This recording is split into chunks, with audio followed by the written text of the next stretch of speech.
Regresamos al último bloque.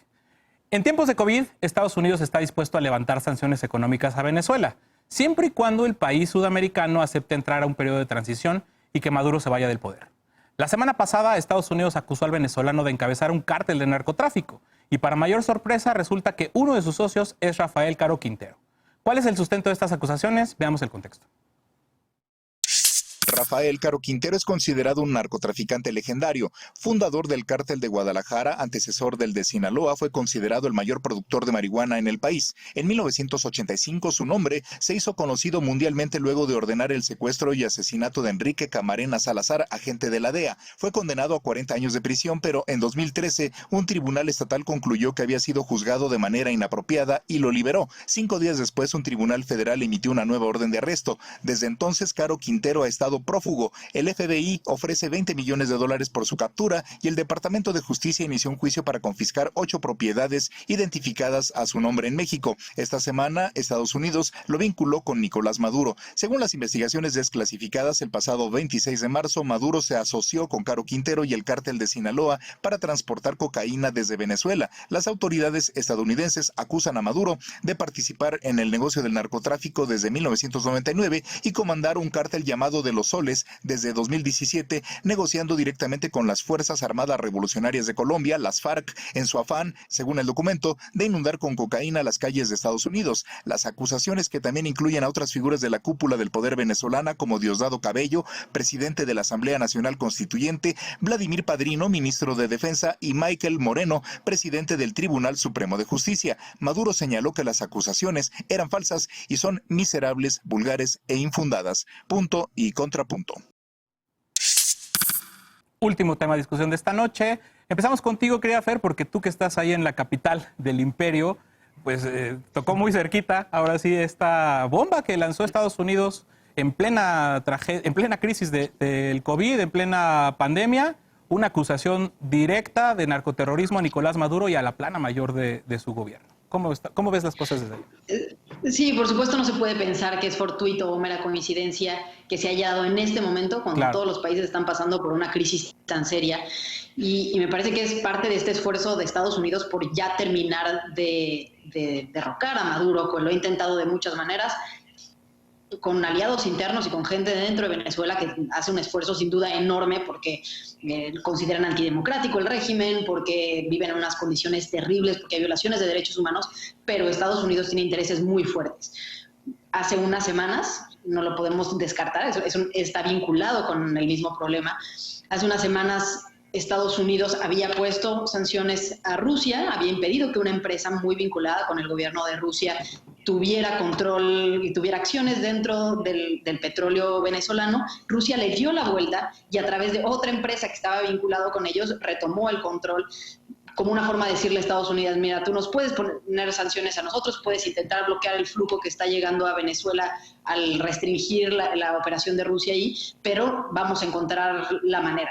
Me parece que este anuncio de Estados Unidos sí viene como una respuesta a las decisiones de Rusia, al reacomodo geopolítico y como una forma de bloquear más las entradas que tiene Venezuela con el mundo, ¿no? O los enlaces de Venezuela con el mundo.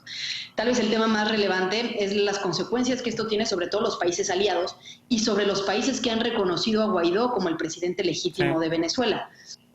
Recordemos que hace aproximadamente un año, tal vez un poco más, muchos países se reunieron alrededor de Guaidó para reconocerlo a él, y esto haría que si Maduro intenta viajar a cualquiera de esos países no sea protegido por, el privilegio diplomático o la inmunidad diplomático que haría que no pudiera ser detenido. Entonces, Estados Unidos está poniendo contra la pared a todos sus aliados, diciendo, bueno, si Maduro sale de Venezuela, si cualquiera de los cabecillas de este gobierno sale de Venezuela, estarían ya en una responsabilidad internacional de detenerlo, porque los crímenes de los que se le acusa son crímenes que entran en tratados internacionales, ¿no? Que estamos hablando de narcotráfico, estamos hablando de corrupción, crímenes transnacionales. Entonces creo que sí pone un peso más y finalmente pues sí está intentando terminar de asfixiar al régimen de Maduro. Ok, Eder. Pues la vieja confiable, ¿no? Cuando el imperio quiere invadir a un país, si es de Oriente o si es del mundo árabe, los acusa de terrorismo. Y si es de América Latina, los acusa de vínculos con el narcotráfico. Una vez más, es un intento por desestabilizar y por derrocar al gobierno de Venezuela, que tendrá sus contradicciones y tiene muchas cosas que resolver, pero las tendrán que resolver el pueblo venezolano. Este intento por controlar el gobierno de Venezuela y los recursos de Venezuela en medio de dos crisis globales que son la pandemia del COVID, todos los países, incluido Venezuela, y yo querría pensar que también Estados Unidos, el gobierno de Estados Unidos, tendrían que estar concentrados en aplanar sus propias curvas epidemiológicas y también el contexto de la crisis por el petróleo, el precio del petróleo. Por supuesto que Estados Unidos está muy interesado en dominar Venezuela, pero además hay otra coyuntura que no podemos desconocer. Donald Trump sigue en campaña mientras que sus adversarios están invisibilizados por la contingencia de salud. Él sigue haciendo campaña para la reelección y como su títere Juan Guaidó no ha funcionado en esta coyuntura porque no tiene capacidad de operación y de decisión en medio de la contingencia sanitaria, pues entonces es directamente Donald Trump el que toma medidas. Eso me parece muy grave, me parece lamentable, además porque está efectivamente, como dice Fer, está poniendo a el resto del mundo en una situación muy complicada, porque ahorita nadie se quiere meter en un conflicto internacional inventado por Donald Trump, en medio de los dos problemas globales que tenemos. Hay que resolver el problema de salud y hay que ver cómo paliar la crisis económica por la caída de los precios del petróleo. Y Donald Trump nos mete en esta situación a todos los países involucrados. Entonces, sí, es una situación muy complicada. Frida, tu comentario, por favor. Pues para mí, además de coincidir con Eder, me parece muy importante destacar justo los antecedentes y un poco del tema de cómo esto se asocia con México. Primero porque en esta semana el gobierno del presidente Andrés Manuel López Obrador bloqueó cuentas relacionadas con Caro Quintero, mostrando pues una voluntad en dar este seguimiento de combate al narcotráfico a través de la ruta del dinero. Y en segundo lugar, porque dentro de las notas, dentro de este supuesto expediente de investigación, hay algo que destaca. Lo que destaca es que las acusaciones se basan en testimonios. Si bien es cierto, los testimonios son una prueba totalmente válida, a menos que estén concatenadas con otras pruebas, no pueden ser utilizados como prueba plena. Entonces, para mí destaca mucho estos intereses económicos y políticos que están detrás y que justamente en un momento de crisis se desatan. Ahora, a nivel competencias en términos de derecho internacional, en sí misma, una corte estadounidense no tendría facultades ni para desplegar buques cerca de Venezuela, ni para ejercitar algún tipo de sanción en términos de justicia, porque justamente hay convenciones que hablan sobre el derecho internacional de las drogas, que están vinculados con la Organización Mundial de la Salud y que no le da ningún tipo de competencia a un país para combatir a otro con este pretexto. Entonces, en ese sentido, sí me parece muy importante distinguir en qué momento nos encontramos y justo no perder de cuenta que hace unas semanas se había dado el asesinato de Soleimani en Irán, que también estas acusaciones reiteradas, tal como decía Eder, contra los líderes de América Latina se han dado a partir de acusarlos de narcotráfico. Lo vimos con el mismo Evo Morales, lo vimos en algún momento con Fidel Chávez, lo hemos visto como un ataque en general a las guerrillas, en algún momento se vinculó al Ejército Zapatista de Liberación Nacional. Entonces es fundamental que no tomemos como válido este pretexto para intervenir en un país, porque eso no es legítimo. Querida Lisa. Pues evidencia, ¿no? A mí esta conversación me gusta mucho, evidentemente, porque yo me dedico al tema de política de drogas a nivel internacional y nacional y hay varias cosas que atender.